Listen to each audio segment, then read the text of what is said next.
வணக்கம். உலகத்தின் எந்த மூலையிலே எந்த நாட்டிலே பேசுகிற போதும் ஏற்படாத ஒரு மகிழ்வும் நெகிழ்வும் ஏற்படுகின்ற மேடை இந்த மேடை தான் எனக்கு. ஏனென்றால் இது என் தாய்மடி.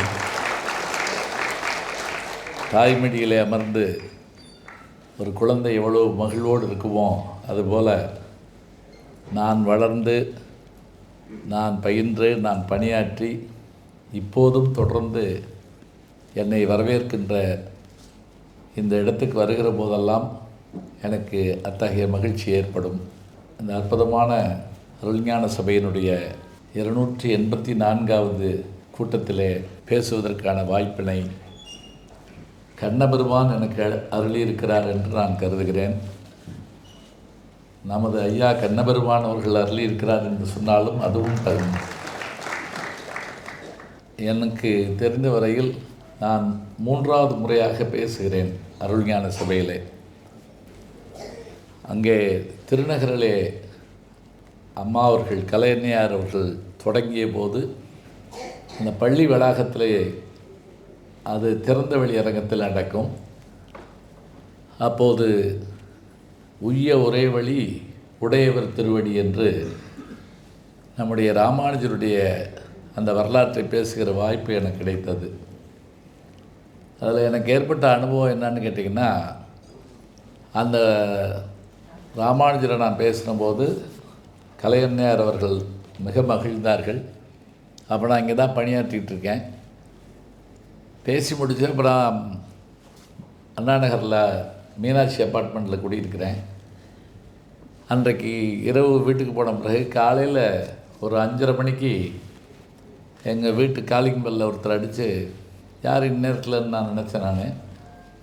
அவர் வந்தவர் யாருன்னு கேட்டிங்கன்னா, நம்முடைய மீனாட்சி மிஷன் மருத்துவமனையினுடைய மருத்துவர் சம்பத்குமார் அவர்களுடைய தந்தையார் கிருஷ்ணசாமி அவர் பேர். அவருக்கு கையில் ஒரு ராமானுஜருடைய திருவுருவத்தை வச்சுருந்தார். நேற்று நீங்கள் பேசிய அந்த பேச்சு இரவு முழுவதும் என்னை தூங்க விடலை. நான் உங்களுக்கு தரதுக்காக இந்த ராமானுஜரை எடுத்துக்கிட்டு எங்கள் வீட்டுக்கு 5:30 மணிக்கு வந்திருக்காருன்னா திருநகர்லேருந்து புறப்பட்டு எப்போ வந்திருப்பாருன்னு பார்த்துக்கணும்.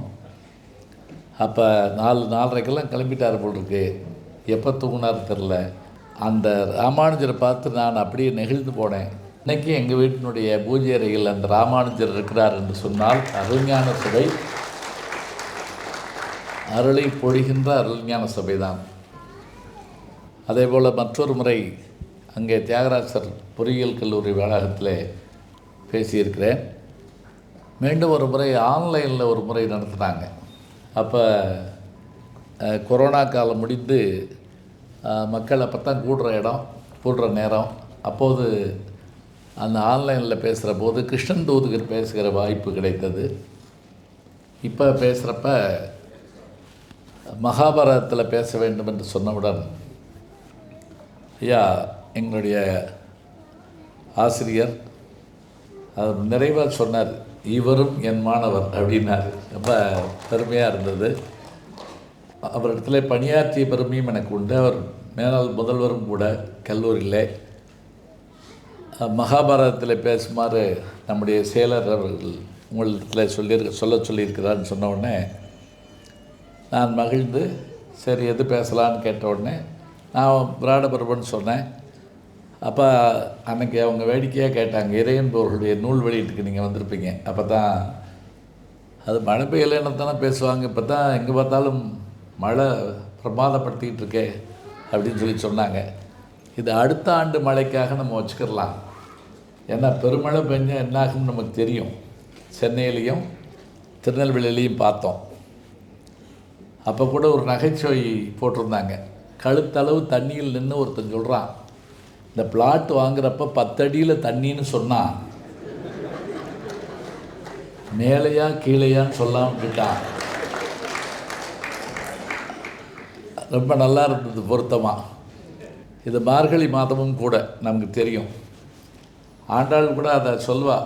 அதாவது மழை பெய்யணும், அது எப்படி பெய்யணும் அப்படின்னா, தீங்கின்றி நாடெல்லாம் திங்கள் மும்மாறி பெய்யுது. அதுதான் முக்கியமான வார்த்தை. இத்தனை அடமொழி பாருங்கள். மழை பெய்யணும், தீங்கின்று பெய்யணும். இங்கே பெஞ்சிட்டு விரகனூரில் பெய்யாமல் போயிடக்கூடாது, நாடெல்லாம் பெய்யணும். அடுத்து திங்கள் மும்மாரி மாதத்துக்கு 3 மழை பெய்யணும் என்று அவள் வேண்டுவாள். அப்படி ஆண்டாளுடைய திருப்பாவையும் மணிவாசகருடைய திருவாசகமும் குறிப்பாக அந்த திருவம்பாவையும் பேசுகின்ற இந்த நாளில் இன்றைக்கு விராடபருவம் பேசுகிற வாய்ப்பு கிடைத்திருக்கிறது.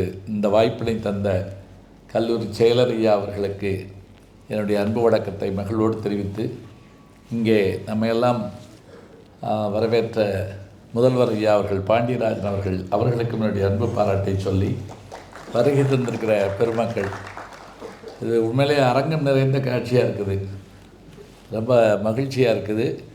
அதே போல் இங்கு பயின்ற மாணவர் அவரை சொல்கிறதா இருந்தால் ஆத்திசூடி சொன்னால் தான் அவரை தெரியும். ஆத்திசூடி ஜெயராம் அவர்கள் இங்கே வந்திருக்கிறாங்க. தமிழ் துறையிலே பணியாற்றுகின்ற அவர் சொன்ன மாதிரி என்னுடைய மாணவர் தான் அவரும். அதோடு தமிழ் பேராசிரியர் காந்திதுரை அவர்கள் வாரண, அதாவது வைணவ வாரணம் என்று நாங்கள் வணங்கி மகிழ்கின்ற, வைணவத்தில் எந்த சந்தேகம் ஏற்பட்டாலும் இங்கு மட்டுமில்லை, உலகத்தின் எந்த மூலையில் இருக்கிறவர்கள் தங்களுக்கு ஏற்படுகிற சந்தேகத்தை தீர்த்து கொள்வதற்கு தமிழகத்தில் இருக்கின்ற, மதுரையிலே இருக்கின்ற ஒரு பெருமகனார் யார் என்று கேட்டால் ஐயா மாப்பே சீனிவாசன் அவர்களுக்கு என்னுடைய அன்பு பாராட்டை மகிழ்வோடு தெரிவித்துக் கொள்கிறேன். அதே போல் 24 மணி நேர சர்வீஸ் மாதிரி எனக்கு எந்த சந்தேகம் வந்தாலும் உடனடியாக அவருக்கு தொலைபேசியில் தொடர்பு கொண்டு இந்த இடத்துல இந்த எழுத்து வரலாமா, இந்த எழுத்து போடலாமான்னு கேட்டால் அதை உடனே சொல்லி அதுக்கான ஆதாரமும் எடுத்து அதை அப்டேட்டாக உடனே அது எனக்கு வாட்ஸ்அப்பில் அனுப்பிடுவார். இப்போ சிலருக்கு அதை எடுக்க தெரியும், சொல்ல தெரியும், அனுப்ப தெரியாது. வாட்ஸ்அப்பில் அனுப்புறது பெரிய கஷ்டம். அதை ரொம்ப மின்னல் வேகத்தில் செஞ்சு காட்டுவார். அத்தகைய பெருமை மிகுந்த ஐயா பெருமளவர் வேலாயுதம் ஐயா அவர்களுக்கு என்னுடைய பாராட்டை சொல்லி, வருகை இருந்திருக்கிற பெருமக்கள் அத்தனை பேரையும் வணங்கி, என்னோடு வருகை இருந்திருக்கிற தொழில்நுட்ப கலைஞர்கள் அரவிந்த் அவர்கள், நிவேதா அவர்கள், முருகேஸ்வரி அவர்களெல்லாம் நான் வரவேற்று, வந்திருக்கிற பெருமக்களெல்லாம் வணங்கி, முதல்வர் ஐயாட்ட கூட நான் சொல்லிகிட்டு இருந்தேன், இப்போ வந்திருக்கிற உங்களுடைய வயதெல்லாம் பார்த்தா நமக்கு தெரியும், எல்லாருமே பாரதம் கேட்குற வயது தான். இளைய பாரதமும் வரணும்னு எனக்கு ஒரு ஒரு விருப்பம். இளைய பாரதம் வந்தால் நல்லதுங்க. இல்லை யாருக்கு கொண்டு கொடுக்கணுமோ, இப்போ நீங்கள் நான் விட்டால் கூட எடுத்து கொடுத்துருவீங்க. எந்த இடத்துல நான் விட்டேனோ அந்த இடத்துல சொல்ல முடியும். ஆனால் அவர்களுக்கு தான் நம்ம சொல்லணும், அதுக்கான ஒரு ஏற்பாட்டையும் பண்ணணும். இல்லை நாங்கள் யூடியூப்பில் பார்த்துக்கிடுவோம் அப்படின்னு சொன்னாலும் கூட நேரடியாக கேட்டால் நல்லது. ஏன்னா எங்களுடைய சோழவந்தானில் எங்கள் தந்தையார் திருமுறை கழகம் நடத்துகிறப்ப ஒவ்வொரு ஆண்டு விழா, மாத விழாவில் எல்லாம் பெரும் அறிஞர்கள் வருவாங்க. முக்கியமாக சொல்கிறதா இருந்தால் அதில் வாரியார் சாமி பேசுவார், குன்றக்குடி அடிகளார் பேசுவார். இங்கே நம்ம எங்கள் ஊருக்கு அவங்க பேசுகிற போது சுவாமிநாத தம்பிரான் அவர் பேர், ஒரு மாதம் அவர் பாரதம் பேசுவார், ராமாயணம் பேசுவார். அந்த நேரம் அவருக்கு உணவு கொண்டு கொடுக்கறது மற்ற வேலையெல்லாம் எங்கள் அப்பா என்னை தான் நியமிச்சிருப்பார். அதான் போய் அவருக்கு அந்த வேலையெல்லாம் பார்த்ததுனால தான் இன்றைக்கி நான் இதெல்லாம் சொல்லிக்கிட்டு இருக்கேன்னு நான் நம்புகிறேன். அதனால் இளைய தலைமுறைக்கு நம்ம அந்த செயல்பாட்டை செய்யணும். அந்த இளைய பாரத்தை இழுக்கிறதுக்கு நம்ம என்ன செய்யணுங்கிறதையும் நாம் முயற்சி பண்ணி பார்த்துடலாம். பாரத கதை சொல்கிற போது இப்போ கூட கேட்ட மாதிரி இதை ஏன் முதல்ல எடுத்துக்கிறோம் அப்படின்னு கேட்டால், கிராமங்கள் தோறும் ராமாயண சாவடிகளும் பாரதம் படிக்கிறதுக்கு ஆட்கள் இருப்பாங்களாம். எங்கள் அப்பா சொல்லியிருக்கிறாரு, ஒருத்தர் கையில் இதை வச்சுக்கிட்டு ஏடு வச்சு வாசிப்பாராம். அப்போ பக்கத்தில் ஒருத்தர் நின்று அவர் வாசிக்கிறதுக்கு ஏற்றபடியாக அவர் ஆக்ஷன் பண்ணி காட்டுவாராம். இப்போ பாரதத்தில் வரக்கூடிய சில பாடல்கள் சொல்கிறப்ப அந்த பாட்டு வந்து வெகு வேகமாக இருக்கும். நவமுகில் முழங்கி ஏறி இடிபட நடுநடு நடுங்கி மாயும் மரவென உபரி எழுகின்ற சீயம் வரவர உடையும் விபசங்கம் ஓடும் மனமென அபிமன் ஒருவன் கை ஏவில் நம்படை அடைய நெளிய வருகின்றதாய பொழுதிலே விபினமிசமண்டு தீயுடனினமும் விரையும் இயல் வந்த வீமன் வருகிலே அப்படின்னு இருக்கும். சத்தியமாக உங்களுக்கு ஒரு வரியும் புரிஞ்சிருக்காது. நான் வேகமாக சொல்லிட்டேன். ஏன் வேகமாக சொன்னேன்னா இல்லாட்டி எனக்கு மறந்து போகும். அதுக்காக தான், வேற ஒன்றும் இல்லை. இது சந்தம். அதாவது போர் நடக்கிற போது அதுக்குரிய சந்தத்தை பயன்படுத்துவார் வில்லிபுத்தூர் ஆழ்வார். அபிமன்யு வந்து போர்க்களத்துக்குள்ளே வர்ற போது அவன் ஒரு பக்கம் அடிக்கிறான், இன்னொரு பக்கம் பீமன் வந்து அடிச்சுக்கிட்டு இருக்கான். துரியோதனன் பார்த்துட்டு சொல்கிறான், என்னடா இது நம்ம ஆள்லாம் எங்கடா இருக்காங்க. அதுக்கு உதாரணம் என்னன்னா, நவமுகில் முழங்கி ஏறி இடிபட நடுநடு நடுங்கி மாயும் அரவனை. மேகம் ஒன்றா வந்து இடி இடிக்கிறப்ப புத்துக்குள்ளே இருக்கக்கூடிய பாம்பு நடுங்குமா இடியை கேட்டு. நவமுகில், முகில்னா மேகம், நவமுகில் முழங்கி சத்தத்தோடு ஏறி இடிபட நடுநடி நடுங்கி மாயும் அரவனை. நம்ம ஆட்கள் பூரா எப்படி நடுங்கிறான்னா புத்துக்குள்ளே இருக்க பாம்பு மாதிரி நடுங்கிறானா. இவன் ஒரு பக்கம் இப்படி அடிச்சுக்கிட்டு இருக்கான்னா அவங்ககிட்ட அவன் அபிமன்யு கையில் வில்ல எடுத்து வந்து என்ன பண்ணுறான் அப்படின்னா,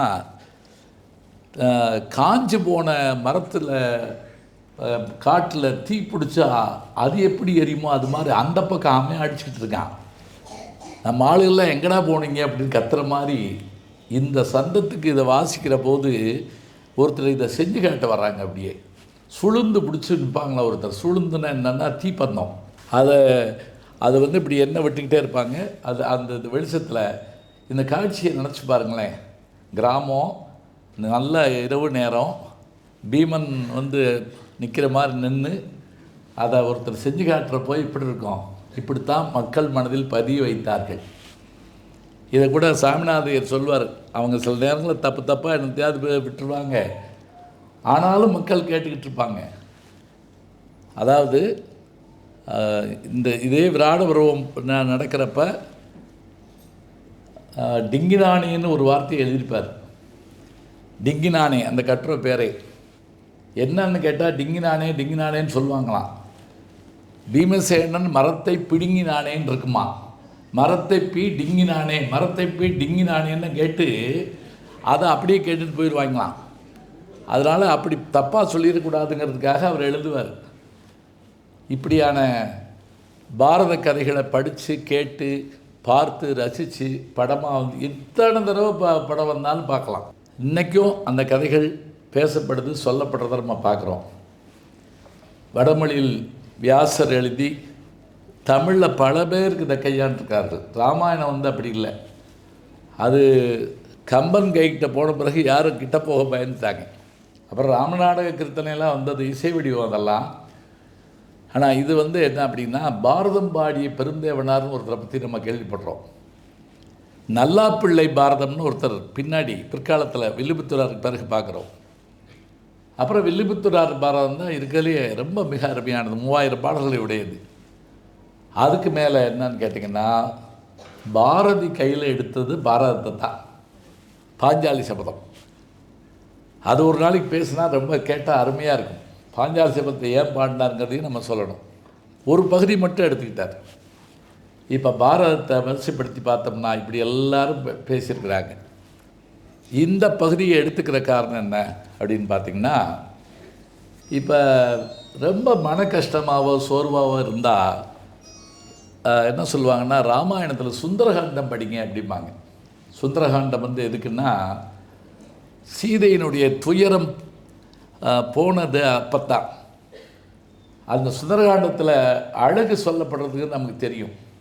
அதாவது ராமன் சீதையினுடைய அழகை பற்றி சொல்கிறது, பிறகு அனுமன் இலங்கை மாநகரத்தினுடைய அழகை போய் பார்க்குறது, அப்புறம் அந்த நகரெல்லாம் சுற்றி பார்க்குறது, சீதைகிட்ட பேசிட்டு ஒரு மாதத்தில் வந்து நாங்கள் உங்களை மீட்டுட்டு போவோங்கிற மாதிரி விருது கொடுக்கறது, துன்பம் மறைகிற காலம் என்பதை போல சுந்தரகாண்டம் ஒரு மாதம் வீட்டில் படித்தோம்னா நமக்கு ஏற்பட்ட துன்பமெல்லாம் மறையும்பாங்க. அதுபோல் அதற்கு இணையான ஒரு காண்டம் எதுன்னு கேட்டால் சருக்கம்னு சொல்லுவோம், பருவம்னு சொல்லுவோம். அது மகாபாரதத்தில் விராட பருவம் தான், மறந்துடாதீங்க. இந்த விராட பருவம் படிக்கிறதுனுடைய நோக்கம் இது தான். அடுத்ததாக ஒரு கேள்வி என்ன அப்படின்னா, இது படித்தா ஏன் மழை வருதுன்னு சொல்கிறாங்களே, ஏன் வருது அப்படிங்கிறதுக்கு ஒரு காரணம் இருக்குது. அதை நான் உள்ளே சொல்லிடுறேன். இந்த இதில் நீடாளி உலகத்து மறைநாளோட இந்தென்று அந்த பாட்டு தொடங்கும். இதில் என்னுடைய தந்தையார் பூஜை பண்ணுறப்போ ஒரு பாட்டு சொல்லிக்கிட்டே இருப்பார். அது எங்கே என்ன பாட்டு என்னான்னு எனக்கு தெரியாது, ஆனால் காதில் கேட்டுக்கிட்டு இருப்பேன். சந்தனம் அரைச்சி இப்போ இந்த வேலையெல்லாம் பார்த்துக்கிட்டு இருப்பேன். அப்போ அவர் சொல்கிற அந்த பாட்டு என்ன நூலில் வருதுன்னு தெரியாது. முருகார் மலர்த்தாம அடியோனை முடியார் மயிர்ச்சித்திரம் திருகாமல் விளைவிக்கும் மதன செலுங்குன்றனை புருகோதன் முதலாய 30 முக்கோடி முத்தேவரும் 1 கோடி பூதேவரும் கைதொழும் வண்ணம்னு அந்த பாட்டை ஆரம்பிக்கும். இது நான் பல பேரை கேட்டிருக்கேன். ஏறத்தாழ எனக்கு 25 வயசு வரைக்கும் அந்த பாட்டு எதில் வருதுன்னு எனக்கு தெரியாது. ஐயா ஜெயராமன் அவர்கள் எங்கள் குரு, அவங்க மாதிரி அவங்களும் என்னுடைய குரு, எனக்கு கைடு அவங்க தான். அவங்க தான் எனக்கு மேடை ஏற்றி பேச கூட்டு போகிறப்ப அருப்புக்கோட்டை பக்கத்தில் ஒரு ஊர் ஆவியூர்னு, பேரை பற்றி பயந்துடாதீங்க. ஆவியூர்னா பேர் நீராவி நிறைய இது வாவிகள் நிறைந்த ஊராது. அங்கே பேச போகிறப்ப ஆட்கள் உட்கார்ந்துருக்காங்க. அதில் ஒருத்தர் சட்டை போடாமல் உட்கார்ந்துருந்தவர், நான் கூட சொன்னேன், இங்கே யாருங்க கேட்க போகிறா, நம்ம தலைப்பு வேற கர்ணன் குற்றவாளின்னு போட்டிருக்கோம், வழக்காடு மன்றம் போட்டிருக்கோம், யார் கேட்க போகிறான்னு. 200 பேர் இருந்திருப்பாங்க. அப்போ ஒருத்தர் தலைவராக இருந்தவர் இப்போ கடவுள் வாழ்த்து பாடுவார்னு சொன்னோடனே அந்த சட்டை போடாதவர் வந்து இப்படி கையை கட்டிக்கிட்டு பாரத பாட்டு முழுவதையும் சொல்ல ஆரம்பித்தாருங்க. 3000 பாட்டும் தெரியுமா அவருக்கு. அவருக்கு எழுத படிக்க தெரியாது, ஞாபகம் வச்சுக்கோங்க. 3000 பாட்டும் தெரியும். அவரை நான் எப்போ பார்த்து பயந்தேன் தெரியுமா? இந்த பாட்டை சொல்கிறார். முருகார் மலர்த்தாம முடியோனி அடியார் மயிர்ச்சித்திரம் திருகாமல் விளைவிக்கும் மதன செழுங்குன்றைன்னு சொன்ன உடனே, என்னடா இந்த பாட்டில் இவ்வளோ நாளாக தேடிட்டு இருந்தேன்னு பார்த்தா அந்த பாட்டு வரந்தருவார் பாடின பாட்டு. வரந்தருவார் யாருன்னு கேட்டால் வில்லிபுத்திர அவருடைய மகன். அவர் தன்னுடைய தந்தையாருக்கு சிறப்பு பயணமாக தற்சிறப்பு பயணமாக கொடுத்துருக்கூடியது. இன்னொரு பாட்டு அவர் எழுதுனது தான். எல்லாரும் மேடைகளில் சொல்கிறது, பொறுப்பிலே பிறந்து தென்னன் புகழிலே கிடந்து சங்கத்து இருப்பிலே இருந்துன்னு ஒரு பாட்டை நீங்கள் கேள்விப்பட்டிருப்பீங்க. இந்த பாட்டை சொல்லுவாங்க, யார் எழுதுனான்னு தெரியாது.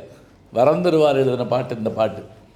அப்போ தன்னுடைய தந்தையாருக்கு அவர் வந்து சாற்று கவி கொடுத்துருக்கிறார். இப்போ இதை நான் எங்கள் அப்பாட்ட கேட்டிருக்கேன்.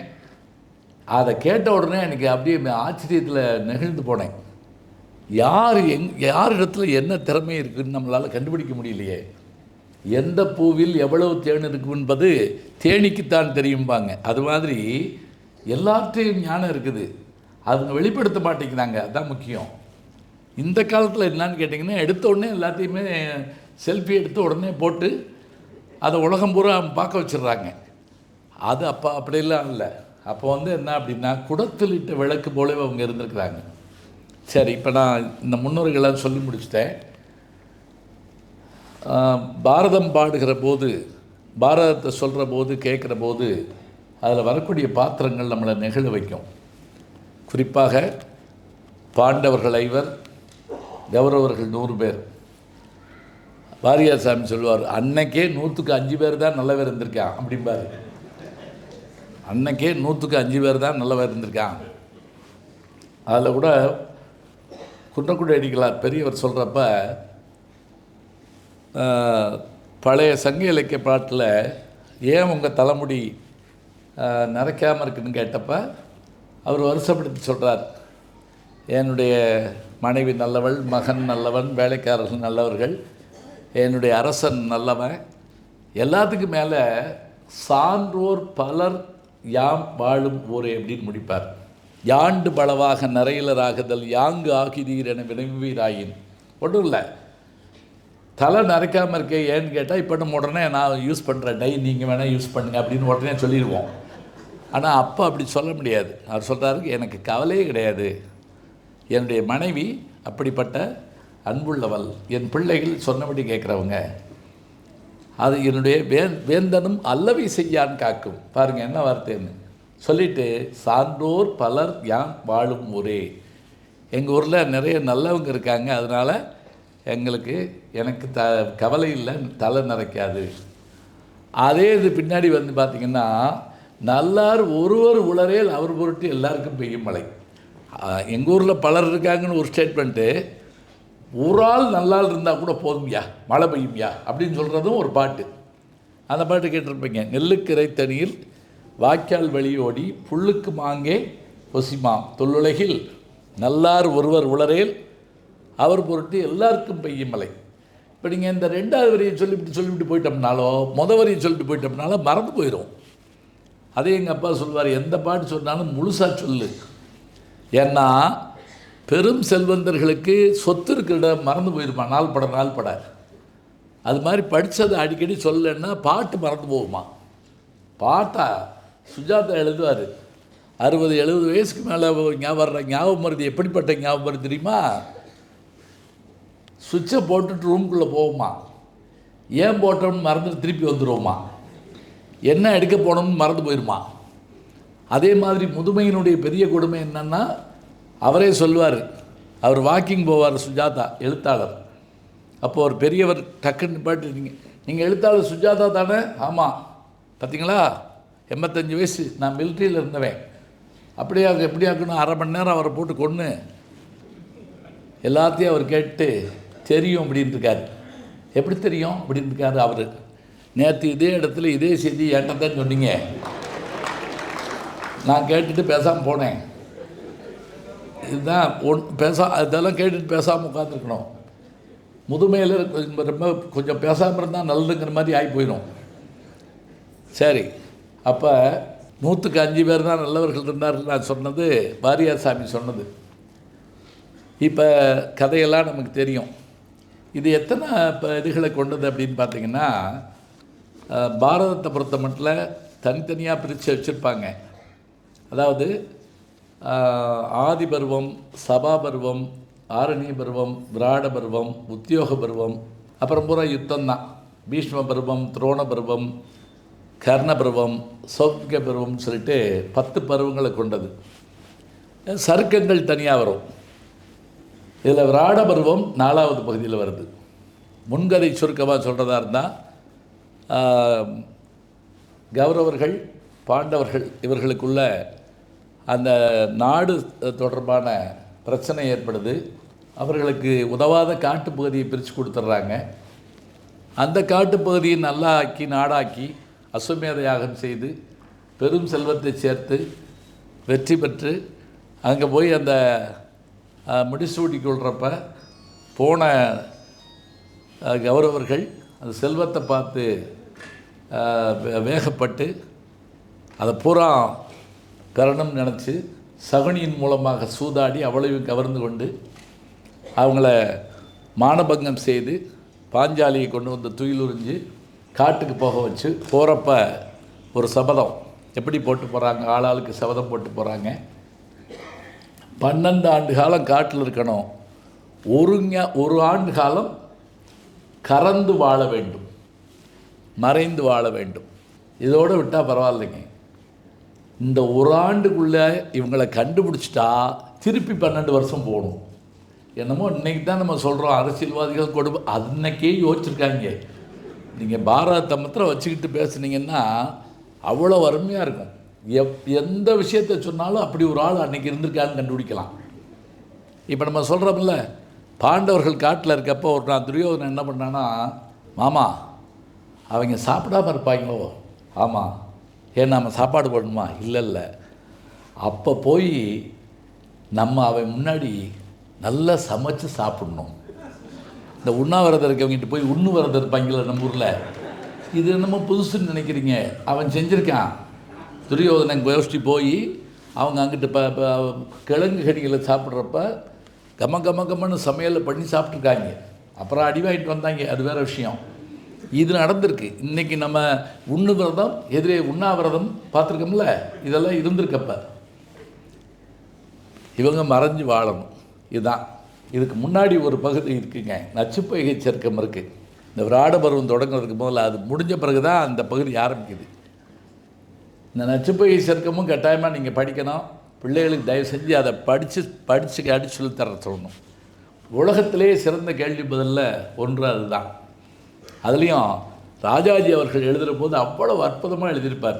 வாரியார் சாமியும் அடிச்சு பண்ணியிருப்பார். அப்படியே பிரமாதமாக இருக்கும். கேள்வி பதில் அவ்வளோ அருமையாக இருக்கும். அதில் அவன் ஆரம்பிக்கிறப்பே கேட்பான், எப்படி யக்ஷன் ஒருவன் வந்து அந்த கேள்விகளுக்கு பதில் சொல்லிவிட்டு இந்த தண்ணியை குடி எப்படிமா, அப்போ தான் ஆரம்பிக்கும். முதல் கேள்வியே பிறந்தும் அசையாதது எது அப்படின்னு அந்த கேள்வி ஆரம்பிக்கும். ஒன்றும் இல்லை, அதில் பதில் இருக்கும், நீங்கள் ஒன்றும் பயந்துடாதீங்க.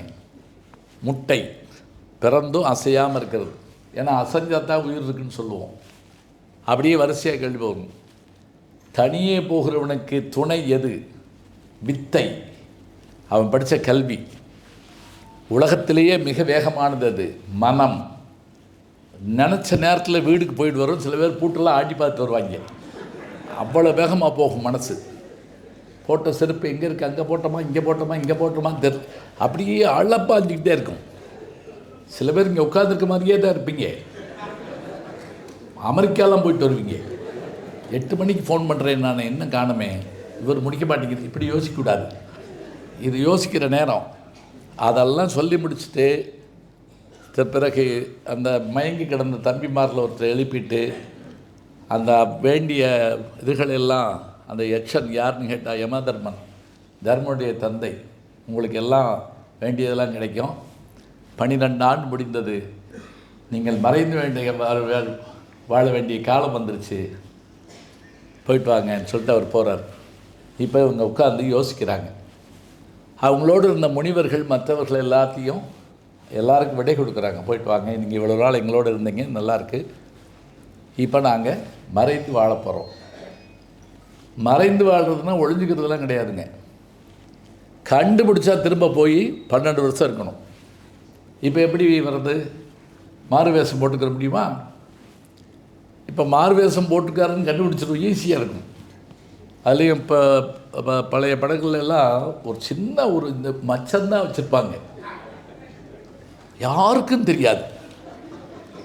அதை எடுத்தோடனே நீயா அப்படிமா, என்னடா என்ன அப்படி என்ன மாறிட்டான், அது போதும் அந்த காலத்தில். இன்றைக்கி அப்படி இல்லை. இன்றைக்கி நீங்கள் என்ன தான் இது பண்ணிட்டு வந்தாலும் கரெக்டாக கண்டுபிடிச்சி போடுறாங்க.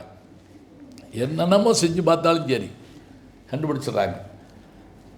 இந்தியன் படம் பார்த்துருப்பீங்க. அதே மாதிரி அதில் ஒரு வயதான தோட்டத்தில் வருவார் கமலஹாசன். அந்த படம் பார்த்து போன ஒருத்தன் தான் சொன்னான், எப்படி இதில் கமல் மேக்கப் கூட பரவாயில்ல, நாசரத்தை கண்டுபிடிக்கவே முடியல அப்படின்னா. நாசர் நடிக்கவே இல்லை. நெடுமுடி வேணும்னு மலையாள நடிகருக்கு அவர் டப்பிங் கொடுத்துருப்பார். அவன் என்ன நினச்சிட்டான், நாசரையே மாற்றிவிட்டாங்க போட்டிருக்க, அப்படியே அப்படியான ஒரு உருமாற்றம் போட்டிருக்குன்னு நினச்சிட்டேன். இப்போ வெவ்வேறு வடிவங்களில் பண்ணிக்கிட்டு இருக்காங்க. இவங்க என்ன செய்யணும், துரியோதனை ஏமாத்துறதுக்காக இல்லை, இவங்க தங்களை பாதுகாத்துக்கிறணும். பாண்டவர்கள் கண்டுபிடிச்சிட்டா போச்சு. அப்போ அவர் சொல்கிறாரு, நான் மறைந்து வாழ்கிறப்ப எத்தனையோ சங்கடங்கள் வரும், நாம் எங்கே போய் வாழலாம் அப்படின்னு யோசிக்கிறாங்க. இதிலிருந்து ஆரம்பிக்குது. எங்கேருந்து வாழலாம், எப்படி வாழலாம், என்ன உருவத்தில் போகலாம், எந்த ஊருக்கு போகலாம். அர்ஜுனன் சொல்கிறான், இருக்க தேசத்திலேயே மிகச்சிறந்த தேசமாக இருக்கிறது மச்ச தேசம். ஆளுகிறவன் விராடன், நல்லவன், வல்லவன், அடைக்கலம் தரத்தக்கவன், அவனை போய் பார்க்கலாம். சரி, இப்போ அந்த நாட்டுக்கு போகிறதாக முடிவு பண்ணுறாங்க. அப்போ இவர் சொல்கிறாரு, நான் என்னுடைய வடிவத்தை கங்கபட்டர் என்கின்ற பேரோடு என்னை மாற்றிக்கிட்டு அந்த அரசனுக்கு பக்கத்தில் போய் நான் இருக்கேன், அவனோட போய் இருந்துக்கிறேன். என்னன்னு நீங்கள் யாருன்னு கேட்டால் என்ன சொல்லுவீங்கன்னு கேட்டால், நான் பாண்டவர்களோடு இருந்தவர், அவர்கள் 12 ஆண்டு காலம் முடிந்த பிறகு அவர் சென்று விட்டார்கள், அதனால் நான் வேறு இடமில்லாமல் உன்னிடத்தில் வந்தேன். சரி வா, அவரை அனுப்பியாச்சு. நினைவு வச்சுக்கோங்க, 5 பேரும் ஒரே மாதிரி போயிடக்கூடாது, உடனே கண்டுபிடிச்சி விடுவாங்க. இதில் 6வது ஆள் வேறு இருக்காங்க, யார்? பாஞ்சாலி, அவங்களுக்கும் வரணும். அடுத்ததாக பீமன், அவன் சொல்கிறான் எனக்கு நல்ல சமையல் தெரியும். இன்றைக்கும் பாருங்கள், ஆண்கள் தான் சமையலில் வல்லவர்களாக இருந்திருக்கிறார்கள். அதனால தான் அனுபவிச்சு தட்டுறார் பாருங்க ஒருத்தர். நலபாகம் பீமபாகம். ஏன்னா இப்போ நீங்கள் 5 பேருக்கு 10 பேருக்கு சமைக்கிறது வேறுங்க, 1000 பேர் 2000 பேருக்கு சமைக்கிறதா. அண்டாக்களை தூக்கி குண்டாக்களை இறக்கணும்னா என்ன செய்யறது? அப்போ பீமன் சொல்கிறான், நான் எல்லா வேலையும் செய்கிறேன், எனக்கு சமையல் தெரியும். பலாயனன் என்ற பேரோடு அதற்குரிய அந்த பாத்திர இது கரண்டி இதெல்லாம் எடுத்துக்கிட்டு அவன் புறப்படுறான். அவன் போய் என்ன செய்கிறான், அரசனை பார்த்து, அதுக்குள்ளே அவர் போய் கங்கப்பட்டர் சேர்ந்துட்டார். அரசனுக்கு பக்கத்தில் உட்கார வச்சுருக்காங்க. கற்றவர் மாதிரி இருக்கிறதுனால இவன் வர்றான், நான் சமையலில் வல்லவன், போர் தொழிலும் தெரியும், நான் கொஞ்சம் குஸ்திலாம் போடுவேன். சரி நீ போய் அதை பாரு, மல்லன் அப்படின்னு உள்ளே சேர்ந்துக்கிறான். இப்போ அர்ஜுனனுக்கான நிலை. அர்ஜுனன் எந்த வேஷத்தில் வர்றது? அர்ஜுனன் அவன் அப்போ தான் அவங்ககிட்ட சொல்கிறான் ஒரு வார்த்தை, எப்படி தெரியுமா? எனக்கு ஒரு சாபம் உண்டு, அதை வரமாகவும் மாற்றிக்கலாம். என்ன அப்படின்னா, இதில் ஒரு சருக்கம் இருக்குது, நிவாத கவச காலகேய சருக்கம்னு ஒரு பகுதி. இதை சொல்லிட்டாலே பல பேருக்கு வேலை கொடுத்துடலாம். இன்டர்வியூவில் கூப்பிட்டு திருப்பி சொல்லி பார்ப்போம். அவன் சிம்பிளாக இதுக்கு என்ன அர்த்தம்னு கேட்டிங்கன்னா, நிவாத கவச காலகேய சருக்கம், இதுக்கு என்ன அர்த்தம்? எனக்கு வேலை கிடைக்காதுன்னு அர்த்தம் அப்படின்னு ஒருத்தன். அதை எப்படி திருப்பி சொல்கிறதுனால அது என்னன்னு கேட்டிங்கன்னா, இந்திரன் தன்னோடு போர் செய்ய வந்த அயல் கிரகத்து மனிதர்கள்ட்ட போர் செய்ய முடியாமல் தான் மகனை கூப்பிட்டு போகிறாங்க. ஸ்டார் வார்ஸ்னு ஒரு படம் வந்தது. அந்த ஸ்டார் வார்ஸ் படம் என்னன்னு கேட்டிங்கன்னா, அயல் கிரகத்து மனிதர்களுக்குள்ளே ஏற்படுற சண்டை. இது அமெரிக்காக்கார இதில் சொன்னான்னு சொன்னால், ஹாலிவுட்டில் சொன்னால் ஒத்துக்கிடுவோம், மகாபாரதத்தில் சொன்னால் ஒத்துக்கிட மாட்டோம். அது சும்மா ஓவராக புழுவாங்க, அது சொல்லிடுவோம். இதையே அங்கே காமிச்சா அதை உடனே வச்சுக்கிடுவோம். இப்போ அவன் கூட்டிகிட்டு போய், என்னால் வெல்ல முடியலை அர்ஜுனா நீ வா. ஏன்னு பார்த்தா அவர்களுக்கு உடம்பு முழுக்க கவசமாக இருக்குமா, சதைகளே கவசமாக இருக்குமா. வில்லில் அடித்தா அது பாயாதான், அவங்கள ஒன்றுமே செய்ய முடியாது. இவங்களை கொல்றதுக்கு அர்ஜுனனை கூப்பிட்டு போகிறாப்புல. அர்ஜுனன் போகிறான், எல்லா பாடங்களையும் போட்டு பார்க்குறான்ருக்கு, அஸ்திரங்கள் ஒன்றும் நடக்கலை. அவங்க அப்படி இருக்காங்க, நிவாத கவச காலகேயர்கள். அவங்க இப்போ காலகேயன், நிவாத கவசம், உடம்புல போட்டிருக்கக்கூடிய அந்த சதை அப்படி இருக்குது, முகமெல்லாம் அப்படி தொங்கி அப்படி இருக்கும். இப்போ அவன் யோசிச்சு பார்த்தான், இவங்களை வெல்றதுன்னா என்ன வழி? சட்டுன்னு வில்லு அம்பி வச்சுட்டு ஓட ஆரம்பித்தான். யார்? அர்ஜுனன். இவன் ஓடுறதை பார்த்து அவங்கெல்லாம் கைதட்டி இப்படி சிரித்து இப்படி மூக்கில் கை வச்சானான். அடுத்த நிமிஷம் அத்தனை பேர் அழிஞ்சு போயிட்டாங்களாம். என்ன தெரியுங்களா? இதுதான் டெலிட் பாயிண்ட்டு. சில பேர் தெரியாமல் செல்லை அமைக்கிவிட்டு அழுதுகிட்டே தெரியுவாங்க தெரியுமா? டெலிட் அமைக்கிவிட்டு அம்பிட்டு போச்சுங்க அப்படிமா இல்லையா? அந்த டெலிட் பாயிண்ட் எதுங்கிற விஷயத்தை அர்ஜுனன் தெரிஞ்சு வச்சுக்கிட்டு அவன் கையில் அவன் மூக்கு தொட்டால் அவன் அழிஞ்சு போவான். அதுதான் அவனுக்கு டெலிட் பாயிண்ட்டு. அத்தனை பேரும் அழிஞ்சு போக அர்ஜுனன் அவங்கள ஜெயிச்சுட்டு வர்றான். இந்திரன் பார்த்து வாழ்த்தி, சரி உனக்கு நான் வேண்டியதை தர்றேன். அந்த நேரம் பார்த்து ஊர்வசி அவள் அங்கே இருப்பாங்கள்ல, ரம்பா, ஊர்வசி, மேனகை, திலோத்தமை, பார்த்ததில்ல, ஆனால் நல்லா இருப்பாங்கன்னு நம்ம கேள்விப்பட்டிருக்கோம். பல பேர் சொர்க்கத்துக்கு போகணுங்கிறது அதுக்காகத்தான், ஒரு பார்வையாவது பார்த்து போடணுமாப்பா அப்படின்னு சொல்லி இருக்கட்டும். அந்த ஊர்வசி என்ன பண்ணிட்டா, அர்ஜுன மேலே ஆசைப்பட்டா. அவள் பாட்டுக்க அவன் சொன்னேன், அம்மா நீ எனக்கு அம்மா முறமா அப்படின்னு இருக்கான். அதெல்லாம் உங்கள் ஊரில் பூமி கீழே, இங்கே மேலே அதெல்லாம் கிடையாது. அவன் அம்மா தாயை கும்பிட்டான். நான் சொல்கிறேன், நீ கேட்க மாட்டேங்கிற, நீ பேடியா போ அப்படின்னு சாபம் கொடுத்துட்டா. பேடியா போயிட்டா. இந்திரன் ஓடியாந்தான். என்னது இது அப்படின்னு நான் கூப்பிட்டேன், வர இது மாட்டேங்கிறா. ஒரு பெண் அழைச்சா வரணுங்கிறது சாஸ்திரத்தில் இருக்கு. அவள் சாஸ்திரம் எப்படி படித்து வச்சுருக்கா பாருங்க. அவன் வரமாட்டேங்கிறான்.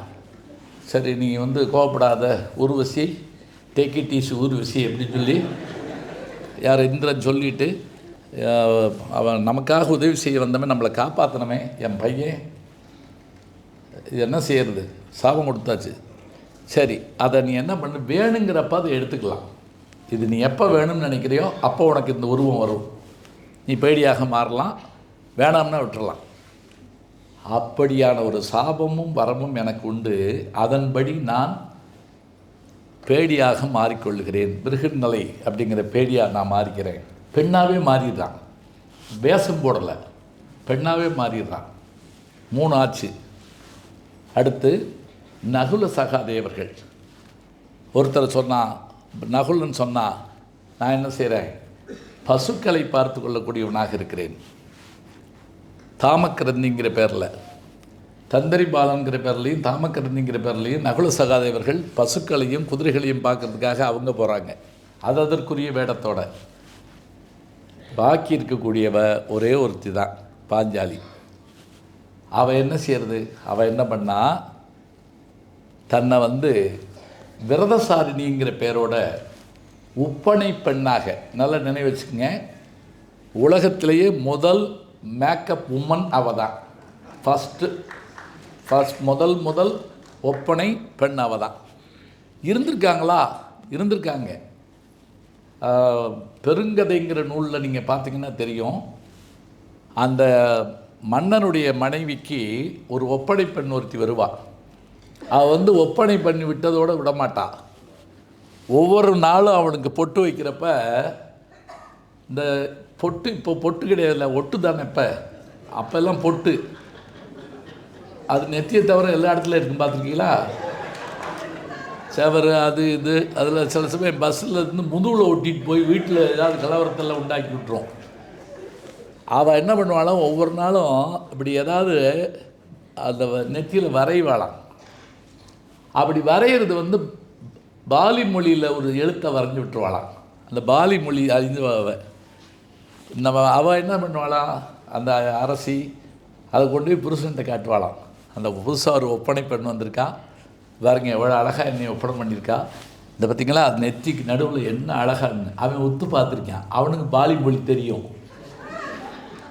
அவன் உடனே பார்த்துட்டு, அப்படியா இதை காட்டில் இப்படி பண்ணோம்னா நல்லாயிருக்கும் அப்படின்ட்டு அதில் அன்பே அப்படின்னு மாதிரி எழுதி விட்டான். இதை கொண்டு போய் அவட்ட காட்டுருக்கா. அவன் பதிலுக்கு 6 உயிரே அப்படின்னு அவன் எழுதி விட்டான். இப்போ இவளுக்கு பெருமை தாங்களை, மாற்றி மாற்றி என்னை ஒப்பனை பண்ணி விட்றாங்க. 2 பேரும் ஒப்பேத்துறாங்கன்னு தெரில. இவ உலகத்திலேயே மனைவி மூலமாக காதல் கிடைத்த தூது விட்டவங்க இவங்க தான் அவளுக்கு இருக்க முடியும். இங்கேருந்து போக அங்கேருந்து வர நம்ம பார்க்குறோமில்ல, அவள் ஒப்பனை பெண். அவள் பாஞ்சாலி ஒப்பனை பெண்ணாக போய் யார்கிட்ட சேர்றா, சுதர்சனின்னு சொல்லக்கூடிய விராடனுடைய மனைவி அந்த புறத்துக்கு போய் சேர்ந்துடுறா. அவனுக்கு உத்தரகுமாரன் என்ற ஒரு மகனும், அதே மாதிரி உத்திரை என்கின்ற ஒரு பெண்ணு இருக்காங்க. அவளுக்கு தான் நாட்டியம் சொல்லி கொடுக்க போகிறான் பிருகுநிலையாகிய அர்ஜுனன். இப்போ எல்லாரும் போய் சேர்ந்தாச்சு. திரும்ப நினைவு வச்சுக்கோங்க, கங்கபட்டருங்கிற பேரில் தர்மர் அரசவையில், பலாயனன் என்ற பேரில் பீமன் எங்கள் சமயக்கட்டில், அந்த புறத்தில் பிருகுநிலை பேடி வடிவத்தில் நாட்டியம் சொல்லி கொடுக்கவும், ஒப்பனை பெண்ணாக பாஞ்சாலியும் குதிரையையும் பசுக்களையும் பார்த்து கொள்வதற்காக நகுல சகாதேவர்களும் போய் சேர்ந்தார்கள். இவங்க போய் அடைக்கலம் ஆயிட்டாங்க. இது ஏறத்தாழ ஒரு அடைக்கல காதை மாதிரி தான், ஆனால் வெளிப்படுத்திக்கிடாத அடைக்கல காதை. இப்போ அவங்க அங்கே போய் சேர்ந்த பிறகு இதில் ஒரு சிறப்பு என்ன தெரியுங்களா, இந்த வருடம் ஒரு வருஷம் முடிய போதுங்கிற வரைக்கும் எப்படி தெரியும்னா, ஒரு குறிப்பிட்ட காலம் வர்றப்ப இன்னும் சில நாட்களே இருக்கின்றன, ஆண்டுகள் சில கழிந்த பின், நாட்கள் சில கழிந்த பின் அப்படி சொல்லுவோம்ல, அது மாதிரியான செய்திகள்லாம் வரும். இப்படி அவங்க இருக்கிற போது நாடு செழிப்பாக இருந்தது, மக்கள் நலமாக இருந்தார்கள், வாங்க குடம் நிறைக்கும் வள்ளல் பெரும்பசுக்கள் எங்கும் நிறைந்திருந்தன. இப்படியான சூழலில் ஒரு ஒரு மல்லன் ஒருத்தன் அங்கேருந்து வர்றான். வெளிநாட்டிலேருந்து 1000 பேரோடு வர்றான். வந்து விராடன்ட்ட சொல்கிறான், என்ன ஜெயிக்கக்கூடியவன் யாருமே கிடையாது, உங்கள் ஊரில் யாராவது இருந்தால் அனுப்பிவிடுங்க. இப்போ நம்ம ஊரில் இந்த திருவிளையாடல் புராணத்தில் வரும்போது ஏமநாத பாவதர் வருவார் இல்லையா, அந்த பாலையா கேரக்டர் நீங்கள் பார்த்துருப்பீங்க. உலகத்திலே அப்படி ஒரு நடிகர் பார்க்க முடியாதுங்க. ஆணவத்தோட உச்சியாக வந்து அவர் எப்படியே நிற்பார். அதுவும் அந்த பாண்டிய மன்னன் பரிசு கொடுக்குறப்ப ஒரு சிரிப்பார். இந்த சாதாரணமான பரிசுக்காக நான் இதை பாடினேன் என்கிறாயா, பின் ஏன் பாடினேன் என்கிறாயா? இந்த கேள்வி கேட்டு, நான் பாடி உன் புலவன் உன்னுடைய பாடகன் தோற்றால் பிறகு பாண்டிய நாட்டில் ஒரு வயல் வாயை திறந்து பாடக்கூடாது. எவ்வளோ ஒரு ஒரு ஒரு ஆணவம் எதுக்கு தெரியுங்களா? இதில் கூட அவருக்கு பின்னணி பாடினது யாருன்னு கேட்டிங்கன்னா பாலமுரளிகிருஷ்ணா. சிவாஜி அவர்களுக்கு பாடினது டிஎம் சௌந்தரராஜன். பாலமுரளிகிருஷ்ணா பெரிய சங்கீத மேதை. அவர்கிட்ட போய் சொன்னாங்களா, நீங்கள் அந்த பாட்டை பாடாதீங்க, ஏன்னா அதில் உங்கள் பாட்டு அதில் தோற்று போகிற மாதிரி வருது, அவர் பாடுறது ஜெயிச்சிடுற மாதிரி வருது, நீங்கள் பாடாதீங்க. அதுக்கு அவர் சொன்னாரா, நான் பாடுவேன். சிவன்ட்டு தானே தோக்குறேன், நான் யார்கிட்ட தோக்க போகிறேன்? இதுதாங்க வேணும். அப்படி வந்ததுனால தான் அந்த ஒரு நாள் போதுமா பாட்டு நம்ம கிடைச்சது. சிவருமான்ட்ட தானே தோக்குறேன். இப்படியெல்லாம் படம் பார்த்துருக்கோம். உதாரணம் சொல்கிற மாதிரி இன்றைக்கி சொல்ல முடியுமா? சொல்லுங்க பார்ப்போம். அந்த படம் நீ பார்த்தியா அப்படின்னாலே நமக்கு பயமாக இருக்குது. சிலதை மறைச்சி தான் அந்த கரந்துரை சறுக்க மாதிரி சிலது அப்படித்தான் வாழ வேண்டியிருக்கு. இப்போ அந்த மல்லன் வந்தான் 1000 பேரோட வரலான்றான். விராட நாட்டினுடைய மல்லர்கள்லாம் போய் ஒவ்வொருத்தரும் அடி வாங்கிட்டு வந்துடுறாங்க. இப்போ கங்கப்பட்டர் பார்த்துக்கிட்டே இருக்கார். அவர் சொன்னார், நம்ம மல்லனை கூப்பிடுங்க. யார்? நம்ம சமையல்காரனை. அவன் வந்து உடனே கொஞ்சம் நடித்தான். எனக்கு என்ன தெரியும், சாம்பார் வைப்பேன், ரசம் வைப்பேன், நான் என்ன செய்ய போகிறேன்? இல்லை பரவாயில்ல, உன்னை நம்பி சொல்கிறாரு, சண்டை போடு. உடனே அவன் போனான். ரொம்ப சர்வசாதாரணமாக அவன் தூக்கி எறிஞ்சான், உருட்டினான், அடித்து கீழே போட்டான், தூக்கி போட்டான். அந்த அவனோட வந்தவன்லாம் இவன் அடி வாங்குறப்பே அதே வேகத்தில் ஓடிட்டாங்க. இந்த சில பேர் காப்பாற்ற வர்றவங்க தான் வேகம் ஓடுவாங்க, பார்த்துருக்கீங்களா? அதில் சில பேர் ஓடாதுன்னு கத்திட்டே ஓடுவாங்களாம். அத்தனை பேர் ஓடிட்டான். இப்போ இது நடந்து முடிஞ்ச உடனே அந்த மல்லனுக்கு வேண்டிய பரிசுகள்லாம் கொடுத்து பக்கத்துலேயே வச்சுக்கிறார் அவர். நீ இங்கே இரு, அது சமயக்கட்டு கூட போக வேண்டாம். இவ்வளோ நல்லா இருக்காங்களே அப்படின்னு நம்ம நினச்சிடக்கூடாது. இனிமேல் தான் ஆரம்பிக்கும். எப்போவுமே ரொம்ப நல்லா இருக்கிற போது அப்படியே போயிட்டாங்கன்னு வச்சுக்கோங்களேன், அது நல்லா இருக்காது. கொஞ்சம் சிரமங்கள் வரணும். ஒரு முறை சீரியலில் ராதிகா அவர்கள்ட்ட கேட்டாங்க, எப்போ பார்த்தாலும் அந்த கதாநாயகியை எல்லோரும் சேர்ந்து கொடுமைப்படுத்திக்கிட்டே இருக்காங்களே, இதை பார்க்கணுமா அப்படின்னு. இல்லை, அப்படி குடும்பப்படுத்தினா தான் அந்த பொண்ணு நல்லவங்கிற விஷயம் எல்லாத்துக்கும் தெரியும், அப்பாவின்னு தெரியும். அதுக்காகத்தான் நாங்கள் அப்படி குடும்பக்காரங்களாக வைக்கிறோம். இப்போ ஒன்றும் இல்லைங்க, ஒருத்தர் அழகாக சொன்னார், எம்ஜிஆர் முதல்வராகிறதுக்கு அவருடைய நல்ல குணங்கள்லாம் காரணமாக இருந்தாலும் நம்பியார் ஒரு காரணம் அப்படின்னாரு. ஏன்னா அவ்வளவு கெட்டவே இருந்தால் தான் இவர் எவ்வளவு நல்லவன்னு தெரியும். அதான உண்மை. நியாயப்படி மந்திரி சபையில் நம்பியாருக்கு இடம் கொடுத்துருக்கணும். அவர் நம்பியார், வீரப்பா எல்லாத்துக்குமே இடம் கொடுத்துருக்கணும். ஏன்னா இவங்க குடும்பம் செய்ய போயிருந்தால் அவர் நல்லவர் ஆனார். அதை நம்ம பார்க்குறோம். இப்போ இவங்க ஒவ்வொருத்தரையாக நம்ம எல்லா நல்ல விஷயங்களையும் பார்த்துட்டோம்னு நினச்சிக்கிட்டு இருக்கப்ப இப்போ தான் உள்ள வர்றான். யாருன்னு கேட்டால் அந்த நாட்டினுடைய தளபதி, விராடனுடைய மைத்துனன் கீசகன் வர்றான்.